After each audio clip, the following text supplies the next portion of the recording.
반갑습니다. 역사 2.0입니다. 이번 영상에서는 고려 전기의 대외 관계에 대한 내용을 함께 공부해 보도록 하겠습니다. 15번의 고려 전기 대외 관계의 내용은 우리가 직전에 배웠던 14번 고려 전기 국내 상황과 서로 묶어서 한 세트로 완성이 될 수 있는 부분입니다. 그래서 지난 14번 영상에서 여러분들이 함께 하셨듯이 중간중간에 하늘색깔 형광펜으로 표시한 부분이 있을 것입니다. 14번, 15번에서 하늘색깔 형광펜으로 표시한 부분은 14번과 15번이 서로 연결돼서 하나로 묶을 수 있는 연결고리가 되기 때문에 그 부분을 중점으로 각각의 내용을 14번과 15번의 내용을 공부한 것을 하나로 연결해서 고려 전기의 전체적인 모습을 완성시키는데 여러분들이 초점을 두신다면 고려 전기의 내용을 충분히 잘 정리할 수 있을 거라고 생각합니다. 자, 시작해 보겠습니다. 고려의 통일과 국가 기틀의 확립에 대한 내용은 우리가 12번에서 공부했습니다. 자, 이렇게 고려의 통일과 국가 기틀 확립, 즉 고려 태조, 광종, 성종을 거치면서 나라의 모습을 어느 정도 갖추게 된 고려. 자, 본격적인 대외 관계 모습 이제부터 시작하겠습니다. 고려 초의 외교 모습은 크게 두 가지로 나누어서 볼 수 있습니다. 첫 번째, 북진 정책, 두 번째, 친송 정책입니다. 고려의 북진 정책에 대해서는 우리가 12번 학습지에서 고려 태조의 내용에서 함께 공부했습니다. 고구려의 후손을 자처했던 고려는 청천강까지 영토를 확장하고 이를 북진 정책이라고 하죠. 북쪽으로 영토를 확장한다. 그리고 옛 고구려의 수도였던 평양을 서경이라고 부르고 중요하게 여겼다라는 얘기를 했습니다. 북진 정책과 더불어서 고려는 중국의 송나라와 정치, 경제, 문화적인 교류를 추진하였습니다. 이를 친송 정책이라고 불렀습니다. 고려 초 북진 정책을 추진하면서 친송 정책을 동시에 진행하고 있는 상황에서 9세기에서 10세기로 넘어가게 되고 10세기에서 11세기로 넘어가게 되고 11세기가 되면서 동아시아의 국제 정세가 조금씩 변화하게 됩니다. 이 변화의 중심에는 새롭게 등장한 북쪽의 유목 민족이었던 거란족이 있었습니다. 고려는 10세기 고려는 친송 정책을 펼치고 거란에 대한 적대 정책을 펼치었습니다. 특히 거란에 대한 적대 정책의 내용을 알 수 있는 것이 12번 학습지 태조의 훈요 10조 거란의 제도는 본받지 말 것이라는 부분이었죠. 자, 이런 고려의 외교 정책에 대해서 북쪽에 성장하게 된 새로운 유목 민족인 거란이 반감을 품기 시작한 것입니다. 당시 고려의 거란에 대한 적대심이 어느 정도였냐면 태조 때 있었던 한 사건을 예시로 들 수가 있겠는데요. 고려 태조 때 거란 사신이 고려와 화해를 목적으로 사신을 보낸 적이 있었습니다. 그런데 고려 태조는 이 거란 사신을 섬으로 귀양 보내고 거란 사신단이 선물로 보내왔던 낙타를 굶겨 죽인 일까지 발생했었던 것이죠. 자, 이런 거란과 고려 사이에 좋지 않은 관계 속에서 11세기 거란족은 고려에 대한 총 3차례의 침입을 하게 됩니다. 993년에 1차 침입, 1010년에 2차 침입, 1018년부터 19년까지 3차 침입이 바로 그것입니다. 거란의 고려 침략이 있기 직전에 당시 국제 지도의 모습 여러분들이 확인해 주시면 되겠고요. 자, 그러면 거란의 1차, 2차, 3차 침입에 대한 내용을 한번 본격적으로 살펴보겠습니다. 당시 거란이 고려를 공격한 이유는 크게 두 가지였습니다. 첫 번째, 거란은 고려와 송과의 관계를 단절시키고자 했습니다. 당시 고려가 실시하고 있던 친송 정책 때문에 거란은 남쪽의 송나라에 대한 공격에 정신을 집중하지 못하고 있는 상황이었습니다. 그래서 거란족은 송나라에 대한 본격적인 공격을 진행하기에 앞서서 고려를 침범하여서 고려와 송 사이의 관계를 끊고 이후 송나라에 대한 공격을 진행하고자 하였던 것이죠. 거란의 고려 공격 두 번째 이유는 바로 고려가 차지하고 있던 옛 고구려의 영토를 되찾겠다라고 하는 것이었습니다. 이런 두 가지 목적을 가지고 거란족의 침략이 본격적으로 시작되었습니다. 그 첫 번째 침략은 993년에 시작이 되었죠. 소손영이라고 하는 거란 장수가 수만의 거란 군대를 이끌고 고려에 침입했습니다. 당시 고려 정부 내에서는 거란족의 침략에 대해서 어떻게 대응해야 될지 의견이 분분했었는데요. 이 의견이 분분한 가운데 한 관리가 왕에게 자신 있게 말했습니다. 왕이시여, 제가 거란족 장수를 찾아가서 저들의 요구가 무엇인지 들어보고 한번 외교로서 저들의 침략을 막아내 보겠습니다. 그 인물이 바로 서희였습니다. 서희가 거란족 장수 소선영을 방문하였습니다. 소선영은 다음과 같이 얘기했습니다. 우리 거란이 고구려의 영토 대부분을 차지하고 있다. 그런데 너희 고려가 고구려의 영토 중에 일부를 지금 차지하고 있지 않느냐? 너희 고려가 가지고 있는 고구려의 옛 영토를 우리 거란에게 돌려달라. 라고 소선영은 요구했습니다. 서희는 다음과 같이 반박했습니다. 우리 고려는 나라 이름에서 알 수 있듯이 고구려를 계승하였다. 그리고 고구려의 수도 평양을 국도, 나라의 수도, 실제로 서경, 서적 서울이라고 부르고 있었죠. 우리 고려는 옛 고구려의 수도인 평양을 서경이라고 부르고 중요한 도시로 삼고 있다. 따라서 너희 거란이 고구려의 후손이라고 하는 주장은 엉터리고 오히려 우리 고려가 고구려의 직접적인 후손이기 때문에 너희 거란족이 가지고 있는 고구려의 옛 영토를 고려에게 돌려줘야 하는 것이 아니냐라고 소선영의 주장에 반박하였습니다. 자, 그러자 소선영은 다시 다음과 같은 이야기를 합니다. 우리 거란은 너희 고려와 교류하고 싶다.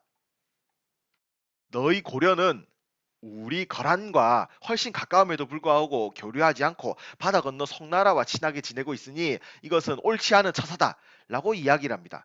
그러자 서희는 다음과 같이 이야기했습니다.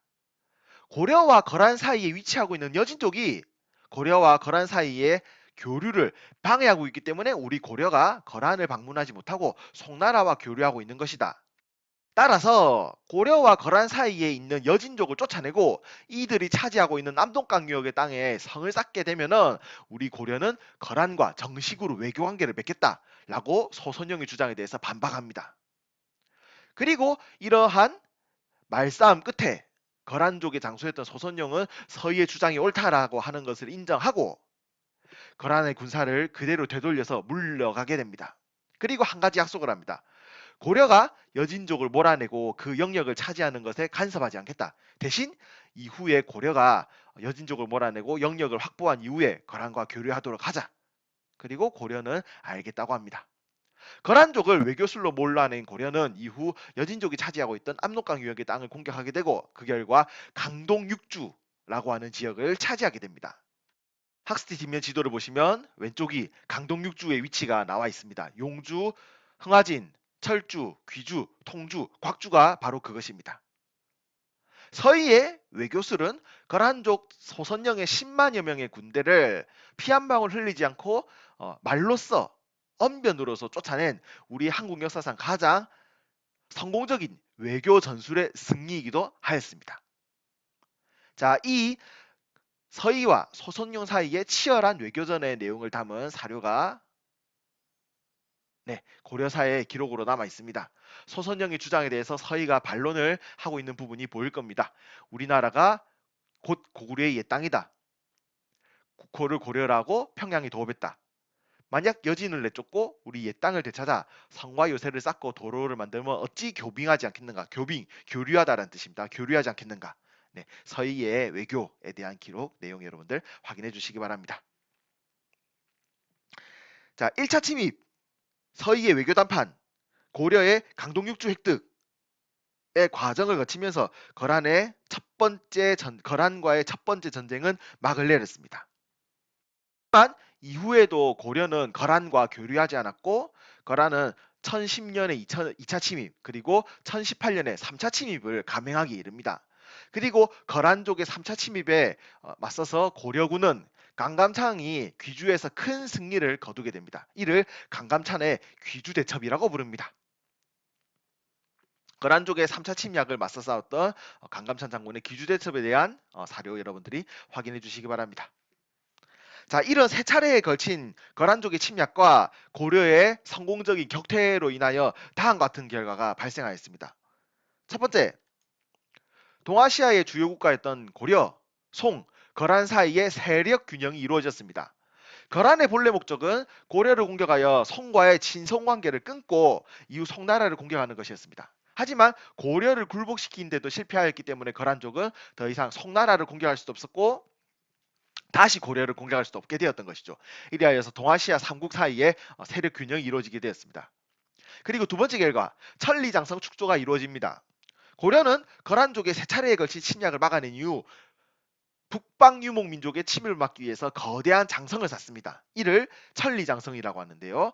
학습지 뒷면에 보시면 빨간색으로 선생님이 표시해 놓은 이 부분이 바로 천리장성의 위치입니다. 그 내용도 여러분들이 확인해 주시기 바랍니다. 세 차례에 걸친 거란의 침입을 막아낸 고려, 내부적으로 안정을 되찾게 됩니다. 그리고 평화를 되찾게 됩니다. 이 평화와 안정을 바탕으로 하여서 고려 내의 문벌 귀족들이 고려의 지배층을 형성하게 되고 이들이 중심이 된 문벌 귀족 사회가 본격적으로 형성되게 되었던 것입니다.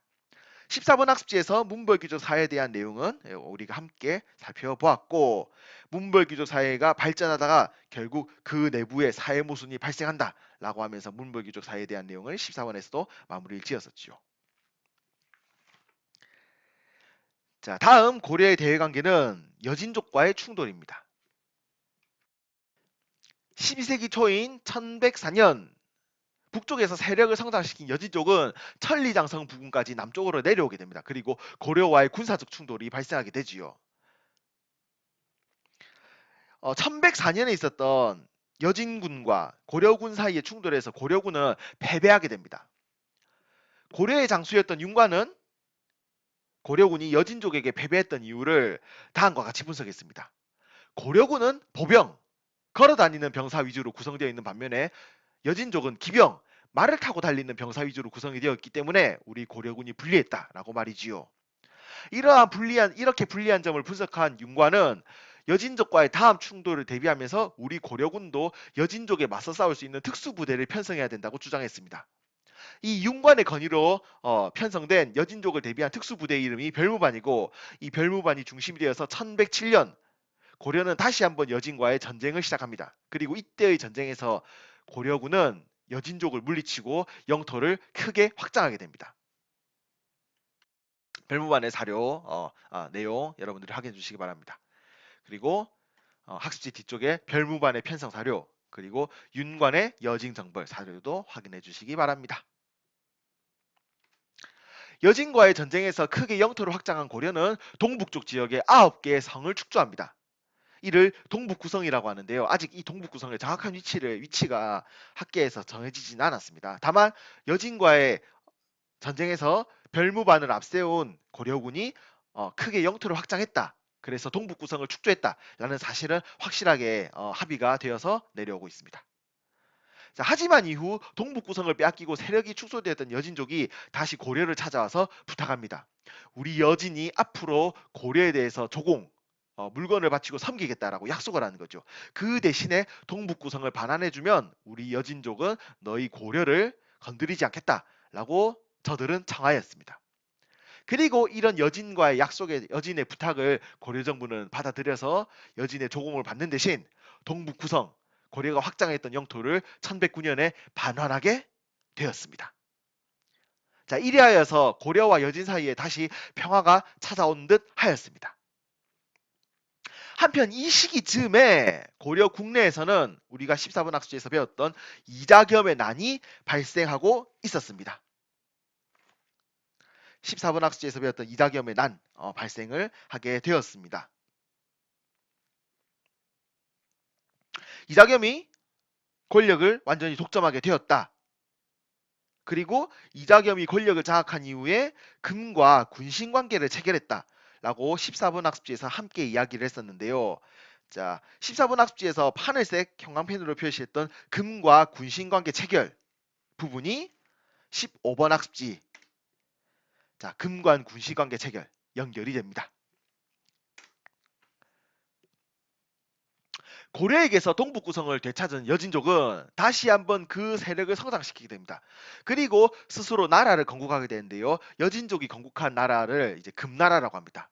금나라는 거란족이 만들었던 요 나라를 1125년 멸망시키고 중국의 송나라에 대한 대대적인 공격을 진행합니다. 그리고 금나라의 공격으로 인해서 송나라는 나라의 영토가 크게 줄어들고 힘도 약화되게 되었습니다. 그래서 12세기 여진의 성당이라는 이름이 붙어있는 이 지도를 보시면 금나라 여진족의 세력이 크게 확장하고 송나라의 영토가 남쪽으로 점점 줄어들고 있는 것을 볼 수가 있을 것입니다. 자, 이렇게 크게 세력을 성장시킨 금은 고려에 대해서 군신 관계를 요구하였습니다. 임금과 신하 관계였죠.